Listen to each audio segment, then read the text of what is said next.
Hey y'all, it's Desiree and I'm back with another video.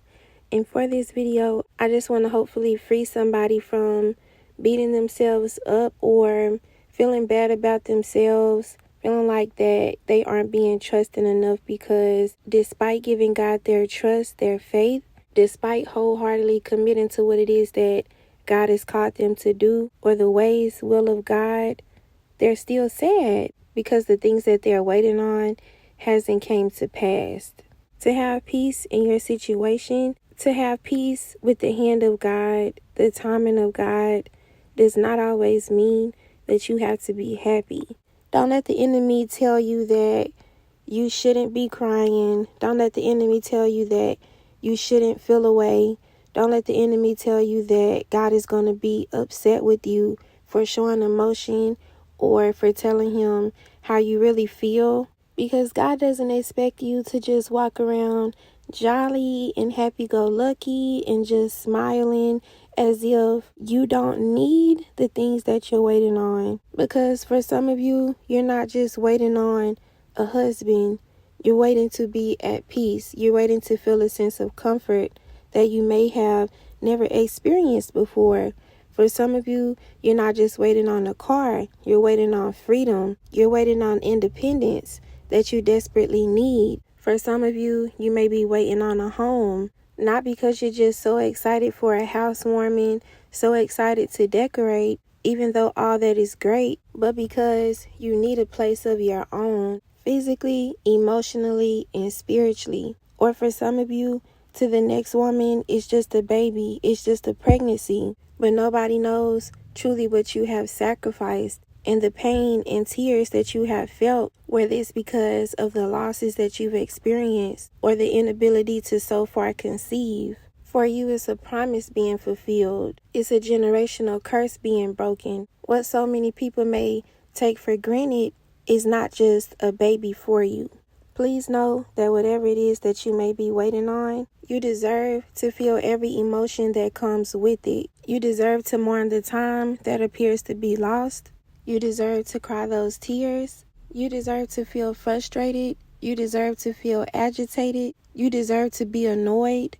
And you can feel all of those different things, all of those different emotions, and still truly have not only trust in God, faith in God, but peace, contentment. I think sometimes when we read the word, different things that different people encountered, and we don't get the backstory on how they felt, what they were thinking, we assume that any hardship, any trouble, any turbulence that we feel on the way to a promise shouldn't affect us, and we should just suck it up and we should just muscle through.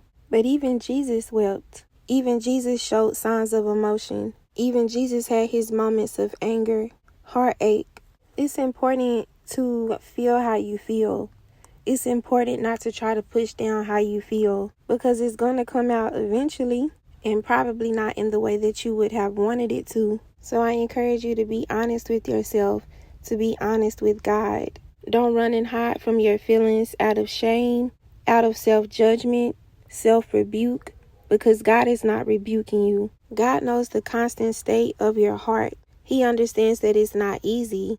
He understands that it doesn't feel good, and he understands that it's hard to wait, especially for an extended period of time, to deny yourself for an extended period of time, to continue looking to him in all his glory, in all his goodness, still professing that he is good, despite how you feel, despite how your heart is pained. Because truthfully, there's always going to be an emptiness. There's always going to be a hole in your heart until you receive the things that God has promised you, because they aren't just materialistic things. They're tangible evidence of God, because your relationship with God is forever changed when you receive the things that he has promised you. You pray different once you receive the things that God has promised you. You walk different. You talk different. You praise. You worship different. You smile different once you receive the things that God has promised you. Don't let the enemy minimize what it is that God has spoken to you to just a material thing, because it's the spiritual implications behind it that is the true blessing. And I know a lot of you have found yourself saying, well, I'm not sad, Why do I feel sad? I'm not angry. Why do I feel angry? And it's because although you may truly trust God, although God may truly be imparting peace, imparting joy, imparting strength to you, nothing can quiet that spiritual longing. Nothing can quiet your soul that is desperate to see the promises of God fulfilled. So be gentle with yourself. Be kind to yourself. Don't try to silence your pain. Don't try to silence the discomfort of your soul. Because peace does not always mean happy. Peace does not always mean joy. And I pray that despite of it all, through the good days and the bad, that you will continue to trust God and you will continue to wait just a little while longer.